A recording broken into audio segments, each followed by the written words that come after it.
Hello and welcome to the Wasi educational academy.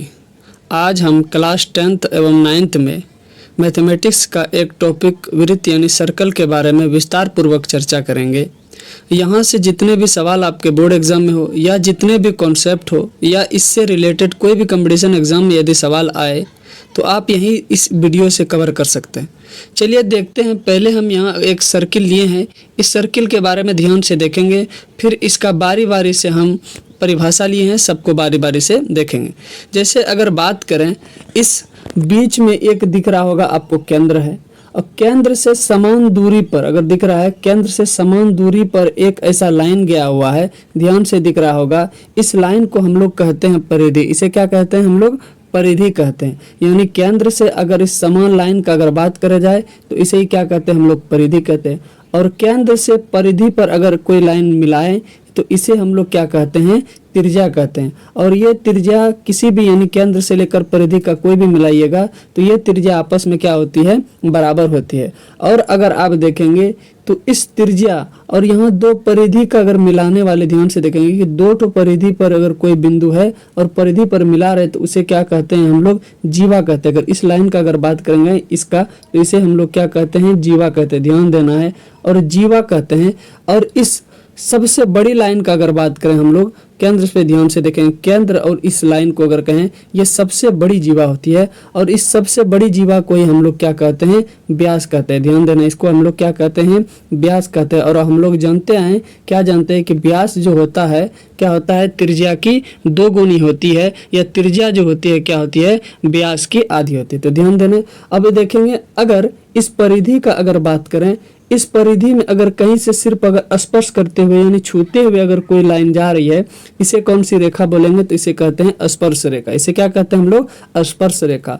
और अगर ये लाइन दो बिंदु यानी उसको अगर पार कर ले, यानी परिधि को अगर पार कर ले, दो ठो ऐसे दिख रहा होगा, तो इसे कहते हैं प्रतिच्छेदी रेखा, या इसे ही कहते हैं कभी कभी छेदक रेखा। ध्यान देना है। अब उसके बाद ये अगर चाप का बात करें कि चाप क्या कहेंगे, तो ध्यान देना, ये जो है ये जीवा है, और जीवा ये जो परिधि का, तो यहाँ से जो ये लाइन दिख रहा है आपको, ये लाइन, इस लाइन को हम लोग कहते हैं चाप। इसे क्या कहते हैं हम लोग? चाप कहते हैं। तो चलिए देखते हैं। ये तो आपको भरभली हम बता दिए, इसका हम सबका परिभाषा लेकर आए हैं। इस परिभाषा को आप लोग एक बार देख लेंगे यहाँ सब, जब हम समझा देंगे उसके बाद आप लोग कॉपी में उतार लीजिएगा, उसके बाद एक एक करके पढ़िएगा, अच्छा से समझ में आ जाएगा। चलिए देखते हैं क्या है। पहला अगर हम बात करें कि वृत्त के बारे में, कि वृत्त क्या है, तो क्या है? एक वह घिरा हुआ तल जो एक निश्चित बिंदु से हमेशा समदूरस्थ होती है, वह क्या कहलाती है? वृत्त कहलाती है। यानी कोई बिंदु है, उससे क्या हुआ? वो निश्चित बिंदु से हमेशा क्या है? समदूरस्थ यानी समान दूरी। अर्थात किसी निश्चित बिंदु से समान दूरी पर स्थित बिंदुओं का बिंदुपथ ही क्या कहलाता है? वृत्त कहलाता है। ज़्यादा आपको डिटेल्स में नहीं देंगे, इस सब का परिभाषा आपको एक बार पढ़ लेना और उसके बाद लिख लेना, समझ में आ जाए, कोई ज़्यादा बात नहीं। अब जैसे अभी अब आपको हम बताएं कि परिधि, तो वृत्त को घेरने वाली वक्र रेखा की लंबाई परिधि कहलाती है। अर्थात वृत्त के बाहरी घेरे को ही क्या कहा गया? परिधि। जैसे अभी हम बताएं कि यह है, तो इसे ही हम लोग क्या कहेंगे? परिधि कहेंगे। अगला देखते हैं, अगर केंद्र का बात करें कि वृत्त के बीचों बीच जस्ट क्या था? एक केंद्र था। तो केंद्र वह बिंदु जो वृत्त के सभी बिंदुओं से समान दूरी पर स्थित होता है, अर्थात वह निश्चित बिंदु जो वृत्त के मध्य स्थिर होता है, उसे ही क्या कहते हैं हम लोग? केंद्र। यानी केंद्र वो कहलाता है। अगर अब त्रिज्या का बात करें कि त्रिज्या किसे कहते हैं, तो त्रिज्या वृत्त में केंद्र से परिधि तक की दूरी, यानी केंद्र से जो परिधि तक की दूरी थी उसे क्या कह रहे थे हम लोग? त्रिज्या। और वृत्त में असंख्य त्रिज्या होती हैं। यानी अगर पूछे कि क्या वृत्त में एक त्रिज्या होती है, 2 त्रिज्या होती है, तो क्या बोलेगा? असंख्य कहने का अर्थ है कि जितना आप खींच सकते हो उतना त्रिज्या होगा। और वृत्त की जो मतलब जो त्रिज्या होगी, सभी की लंबाई आपस में क्या हो जाएगी? समान हो जाएगी। तो ऑब्जेक्टिव में यहीं से आपसे सवाल पूछेगा कि क्या वृत्त में एक त्रिज्या होती है या 2 त्रिज्या होती है, असंख्य त्रिज्या होती है, तो आप असंख्य मार लिएगा। बोलेगा क्या सभी त्रिज्या की लंबाई आपस में समान होती है? क्या बोलेगा? समान होते हैं। चलिए देखते हैं व्यास के बारे में हम लोग पढ़ते हैं। क्या है व्यास?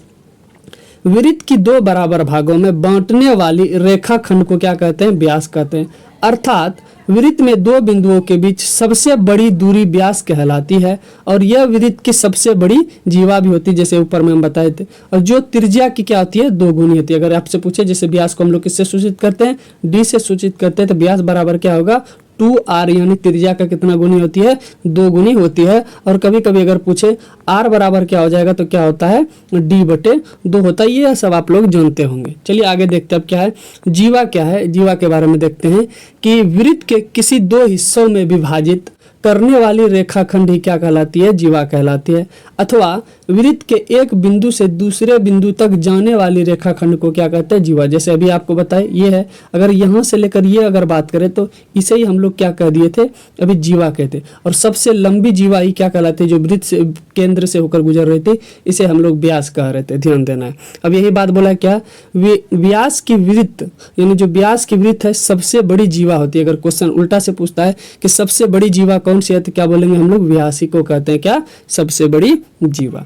चलिए देखते हैं आगे अब क्या है अर्धवृत्त का। अगर बात करें क्या है अर्धवृत्त, किसी वृत्त का वह खंड जो चाप तथा व्यास से घिरा हो वो क्या कहलाता है, अर्धवृत्त कहलाता है। जैसे अगर बात करें ऐसे है और अगर ये मान लेते हैं जो बीचों बीच है तो ये भी एक अर्धवृत्त हो गया, ये भी एक क्या हो गया, अर्धवृत्त हो गया। चलिए देखते हैं अब चाप के बारे में देखते हैं। वृत्त की परिधि के अनुदिश किन्हीं 2 बिंदुओं को मिलाने वाली वक्र रेखाखंड को क्या कहते हैं, चाप। जैसे अभी हम बताए थे, ये अगर वृत्त अगर मान लेते हैं, अगर ऐसे अगर बात करें तो ये तो क्या हो गया, जीवा हो गया। लेकिन अगर ये लाइन का बात करेंगे, ये लाइन जो है यही लाइन को हम लोग क्या कहेंगे, चाप कहेंगे।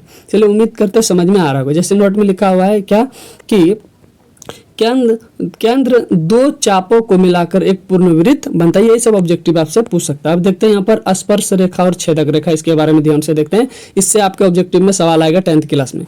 स्पर्श रेखा किसी वृत्त के एक बिंदु से गुजरने वाला रेखा स्पर्श रेखा कहलाती है, यानी अर्थात वह रेखा जो केवल वृत्त के बाह्य बिंदु को स्पर्श करता है वो क्या कहलाता है, स्पर्श रेखा कहलाता है। यानी सिर्फ और सिर्फ स्पर्श करके यानी छू करके ये वो बाहर से निकल जाए, और ये भी ध्यान देना सिर्फ एक ही पॉइंट पे छुएगा, उसी को क्या बोलेंगे हम लोग, स्पर्श रेखा। ये सब आएगा नीचे जब इसका गुण पढ़ाएंगे, प्रॉपर्टीज हम पढ़ाएंगे कि वृत्त में क्या क्या गुण होते हैं, वहां से सवाल आपसे डायरेक्ट ऑब्जेक्टिव में पूछे जाएंगे।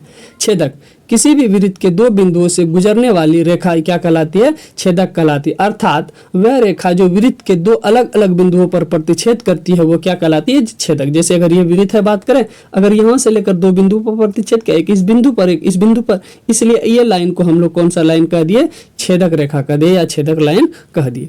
उम्मीद कर रहे हैं समझ में आ रहा होगा। इस वीडियो को ज्यादा से ज्यादा दोस्तों के साथ शेयर जरूर करें ताकि उसे भी फायदा हो। अब देखते हैं त्रिज्याखंड का। अगर बात करें, वृत्त की 2 त्रिज्याओं और संगत चाप से घिरे क्षेत्र को त्रिज्याखंड कहते हैं। त्रिज्याखंड को मुख्यतः 2 भागों में विभाजित किया है जो इस प्रकार है। कौन सा है, एक लघु त्रिज्याखंड है, एक कैसा है, दीर्घ त्रिज्याखंड। अगर बात करें ध्यान से देखना है, ये अगर केंद्र है, केंद्र से अगर ऐसे लाइन का बात करें तो ये जो दोनों ये वाला जो लाइन बना इसे कहते हैं हम लोग लघु त्रिज्याखंड, और बाकी जो ये पार्ट बढ़ गया इसे क्या कहते हैं हम लोग, दीर्घ त्रिज्याखंड। उसी तरह देखते हैं वृत्तखंड के बारे में। क्या है वृत्तखंड, वृत्त के एक जीवा और संगत के चाप से घिरा क्षेत्र वृत्तखंड कहलाता है।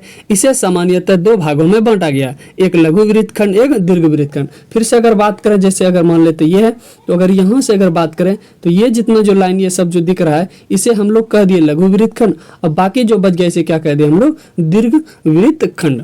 अब यहाँ से आपसे जो बताए थे अभी ऊपर में कि वृत्त के गुणधर्म से एक एक ठो जो गुणधर्म है यहाँ से सवाल आएगा, ध्यान से आपको देखना है, बारी बारी से इसको लिख लेना जितना ऊपर में परिभाषा, इसको बार बार पढ़िएगा। अगर एक बार में समझ में नहीं आया तो इस वीडियो को बार बार जरूर देखिएगा। चलिए देखते हैं अब एक एक गुणधर्म को देखने का प्रयास करते हैं।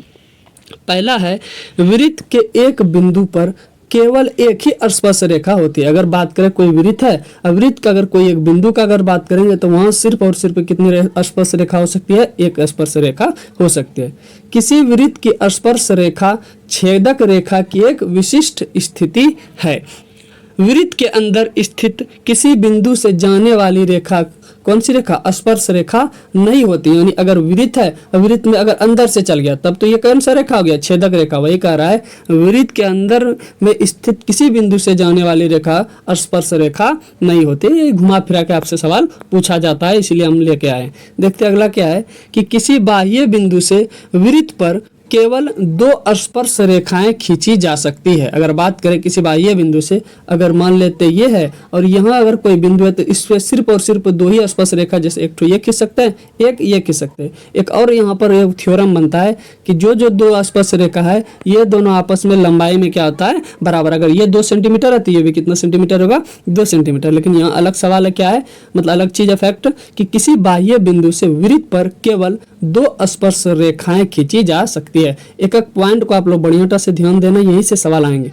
व्यास द्वारा परिधि के किसी भी बिंदु पर अंतरित कोण क्या होता है? समकोण होता है। ध्यान देना, व्यास का अगर बात करें, व्यास है और परिधि के किसी भी बिंदु पर अंतरित कोण हमेशा क्या होता है? वो समकोण ही होता है, यानी 90 डिग्री के बराबर होता है। जीवा पर केंद्र से डाला गया लंब जीवा को किसके समद्विभाग करते हैं, यानी दो बराबर भागों में वो क्या करती है? बांटती है। अगर जीवा पर केंद्र से कोई लंब डाल दिया जाए तो उस जीवा को कितने भागों में? दो बराबर भागों में बांटती है। केंद्र से होकर जाने वाली जीवा वृत्त की सबसे बड़ी जीवा होती है, जिसे हम लोग क्या कहते हैं? व्यास कहते हैं। ये 3-4 मरतबा बता दिए खींची। किसी वृत्त का व्यास वृत्त को दो समान भागों में विभाजित करते हैं। ये भी बताए कि अगर व्यास का बात करें तो दो समान भागों में, यानी उधर और इधर, यानी अर्धवृत्त का बात कर रहे हैं। त्रिज्या क्या होती है? व्यास की आधी होती है, ये अभी हम बताए। किसी वृत्त में त्रिज्याओं की संख्या क्या हो सकती है? अनंत हो सकती है, ये भी हम अभी बताए थे आपको ऊपर में। अब देखिए और क्या है बचा हुआ थोड़ा सा, कि वृत्त का व्यास वृत्त को दो समान भाग में विभाजित करता है, जिसे क्या कहते हैं हम लोग? अर्धवृत्त कहते हैं, भी बताए। तीन और संग्रह बिंदु से केवल और केवल एक वृत्त बनाया जा सकता है, ये बहुत इंपॉर्टेंट है। जैसे अगर एक बिंदु यहाँ, एक बिंदु यहाँ, एक बिंदु यहाँ, यानी 3 बिंदु, तो इस 3 बिंदु को मिलाने से सिर्फ और सिर्फ कितने बनेगा? हमको एक ही और केवल एक ही वृत्त बन सकता है। उम्मीद करते हैं आपको ये वीडियो बहुत अच्छा लगा होगा। इस वीडियो को ज़्यादा से ज़्यादा दोस्तों के साथ शेयर करें ताकि उसे भी फायदा हो सके। Thank you.